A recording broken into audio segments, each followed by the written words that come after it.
My diagnosis really doesn't define me. It's just a label, right?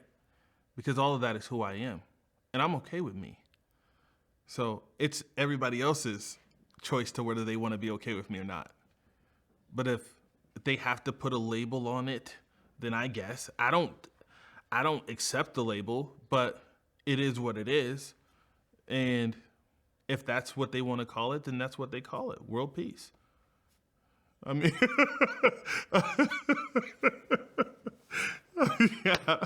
yeah, I don't know. Man, Oakland, California was crazy. I just like it's Oakland is a place where like literally it's like you either a lion or a lamb, you know, um, and everybody's fighting to survive. I grew up like I I battled with a lot of things as a kid. I seen uh, death. I've seen people get beat in the middle of the street. Lifeless. Um, I was molested as a kid by a family member, you know, um, by my uncle. And it was just, it was, even though I had a good heart to do things, like there was just like this overlying, I could say, it was just, it was an overlying like hatred, you know. My first foster home was when I was 11. It was in East Oakland with Steve and Portia. I remember they're pastors, they're youth pastors. And man, I love them to death, but I really didn't understand like being in a foster home. I really didn't understand like how could somebody care about me? Like at that time, I was living with my father, who was very abusive and physically abusive. And and I just didn't understand like how could someone else care about me if my own family didn't. Went to another foster home in Reading where I met Brandy Beckelman at the time, now Brandy Groves, and I still call her mom to this day. Like she really changed my life, like my view of people in general. Like she's Caucasian, and so like I grew up as a Black Panther. Like so being around Caucasian people was just not it. Like, you know what I mean? And then they took me. I mean, let's just be honest. It just wasn't it wasn't the thing to do. She really like that was the first time I really felt safe. Like I really felt loved, and I just didn't understand her how much love, like how much a person that's not your relative could love you like you were family, you know? And she never called us foster kids. She's always called us her kids. It was never this is my foster kid, Thomas. It was always, this is my son, Thomas. Something like there was one point in my life where I've had absolutely no emotion, like none whatsoever. Like, I don't know how that ever happened, but I went through life for a period of time where I felt absolutely nothing. And I think that's when I left my foster mom, Brandy, uh, my foster dad, Russ. I just felt nothing. And so I just started cutting my arm and I wanted to feel something. And I just didn't. And I don't think I really had a solid emotion or feeling or a deep emotion for someone until I met my son when he came into this world. And I was 29. Yeah, so Coyote Ridge was the first place so when you go to prison, you have to go to like an intake institution, which in Washington State is Shelton. So I went to Shelton, Washington, and on my way there, actually, I gotta backtrack a little bit because it's gonna lead up to this. Um, this guy, he was probably one of the most dangerous people um, in Washington State, and he was a white supremacist, and but he fell from the same place that I went. I mean, he went from Clark County to Shelton, and so we're on the bus together, and I'm like, well, I'm not going home, because in my mind, once you make it to prison, like you don't get out. Like California is completely different from Washington. But in my mind, I was like, when you in a California prison, you probably ain't gonna make it home. Like you're gonna wind up killing somebody, something's gonna happen, whatever, right? And so these are all the things that's going through my mind, and he's watching my mind just spin. And he said, hey man, I said, what's going on? He said, you ever been in prison before? I was like, no. He's like, I'm gonna tell you how to get through this. And he told me, he said, just mind your business, don't gamble, and stay out of the politics. So I did that. And then I went to Coyote, I was in Shelton for a while, about 3 months, and then they shipped me off to Coyote Ridge. And I'm sitting in Coyote Ridge, and I'm just staying out of the way and getting with a lot of the older guys that have been there for a long time, because they're not really into the BS, right? And so once something happened in our classroom where one of the teachers got their stuff stolen, and so I went to the hole, and I'm sitting in the hole with having to go shower with these shackles on, and you're on a leash, and it was like the worst feeling I've ever felt, to be on a leash. I felt like a slave, honestly. And as I'm going through that, I get released from the hole, and then I hear from my counselor that my father is there in prison. And I'm like, okay. And then I go to dinner one day and I see him. He's in a whole nother unit on the opposite side of the prison. And all of a sudden one day they tell me to pack my stuff up. I go over and move over to his unit, and we're in the same cell together. And so I'm laying on the bottom bunk, like I'm in prison with my father.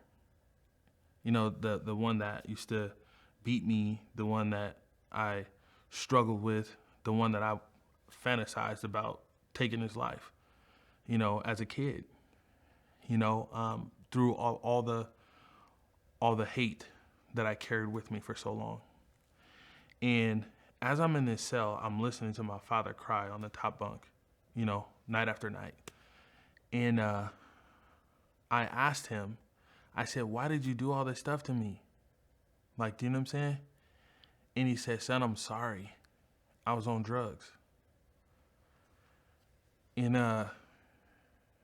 that, for me, and watching his mental health, like he's diagnosed schizophrenic. And so I would watch my dad talk to himself, or laugh out of nowhere, day after day. And sorry, I'm getting a little emotional about this. This is a real tough subject, but when he told me that it was the drugs, I didn't want to hate him anymore. And so in that cell, I forgave him, but I also saw my future.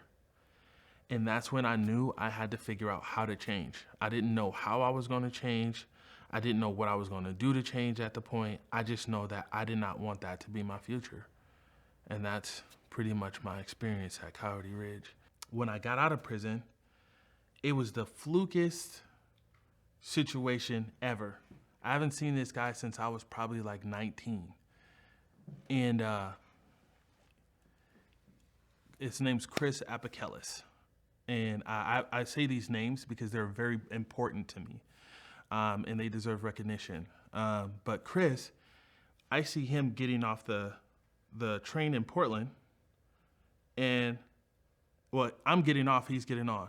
He tells me, man, do you need a job? I'm like, yeah, bro, I need a job ASAP, He was like, all right, bro, call me, here's my number, that fast. I called him, and then I got into sales.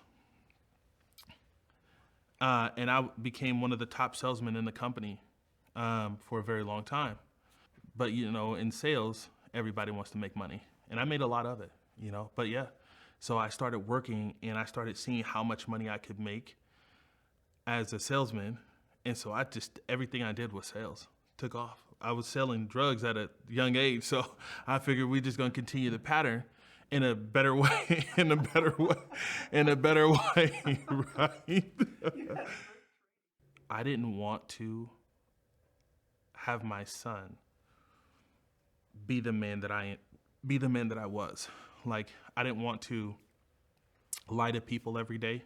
I was done lying. Like, my life just started. After him, it was like I had to change. Like, because I didn't want him to be me. Like, I didn't want him to face those things that I had to face in my life. And so I had to be different. I had to be a great man. That's how I feel about life. Like, I don't care whatever idea, whatever dream, like, that I have, like, I am going to try and make it a reality because that's who I am. And I really love me. Like, I can't say this enough. Like, I really love the person that I am. It's it's part of it, right? But it's like if you making a cake and you leave out like the yeast, the cake's not gonna rise. It's not gonna be the cake you want.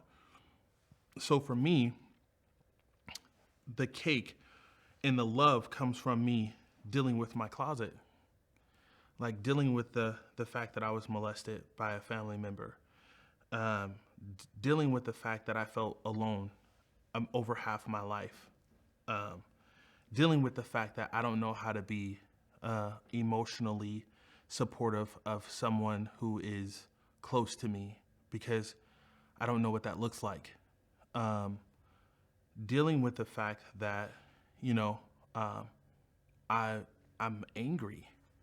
I've been angry for a very long time, right? And that I was like, and it all comes from the hurt. And so me loving myself was me dealing with that part of my life so that I could be this person that sits before you and say, I love myself. But when I started, I tell you, the moment that I felt complete love was when I met my son.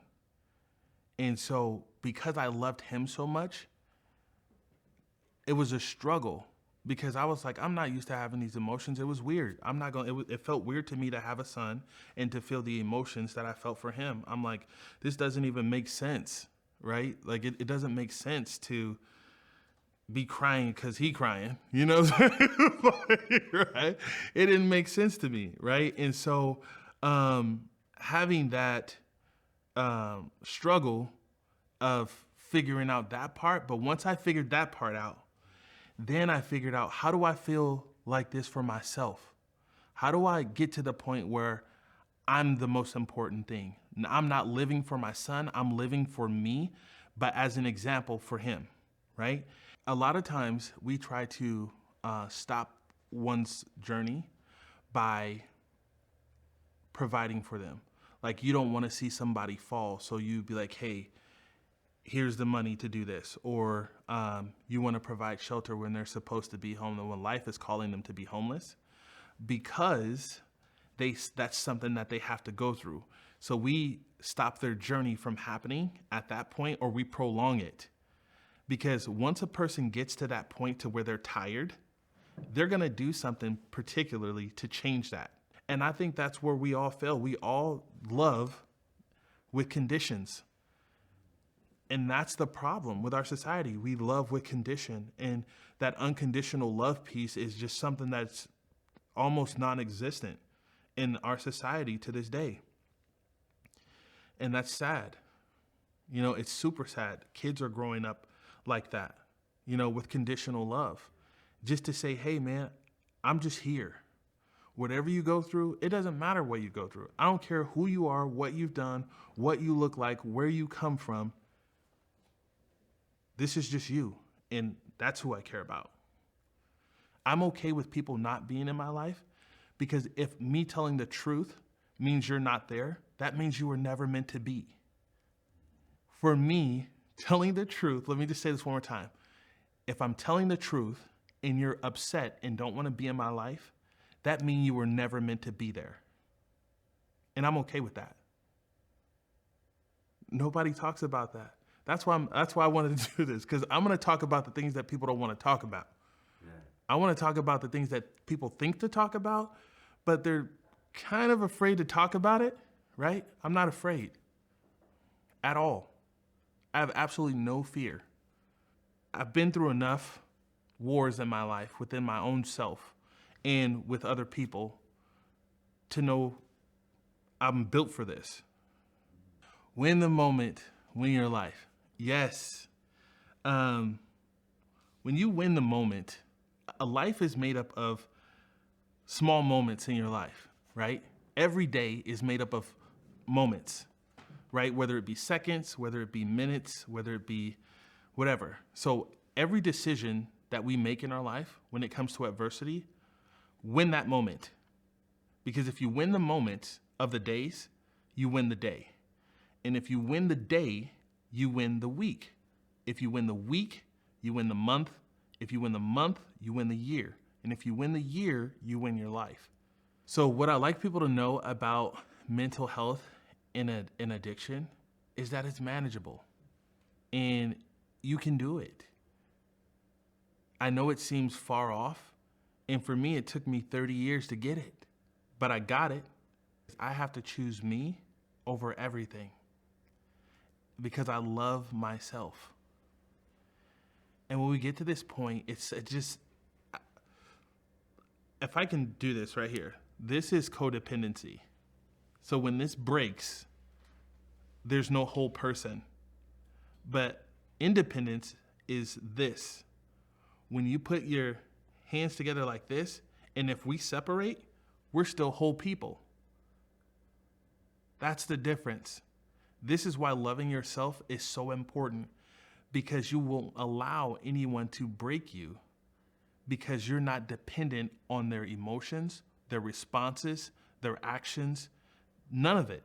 Their finances, none of it. You know, I've studied a few different religions, and the key to it was love. It doesn't matter who you are, where you come from, what you look like, you know, love is the answer. That's my religion. If anyone would like to know what religion I am, it's love. That's what I call it, because it really it's so powerful to love somebody, but more so to love yourself. And when you love yourself, it's so easy to love everybody, because you realize that they've had trauma too. You realize that they're probably not acting out because of the simple fact, they're probably trying to get their needs met, right? But that's the only way that they know how. There was a time that I came to the realization, we're all a decision away from being an addict. We're all a situation away from having a mental health diagnosis, I should say, or undiagnosed. I was driving down the road one day and I just was like, this is it. I'm done grieving. I'm done being who I'm not, you know, and this is what it is from here on out. I don't care what people think. And I just started living.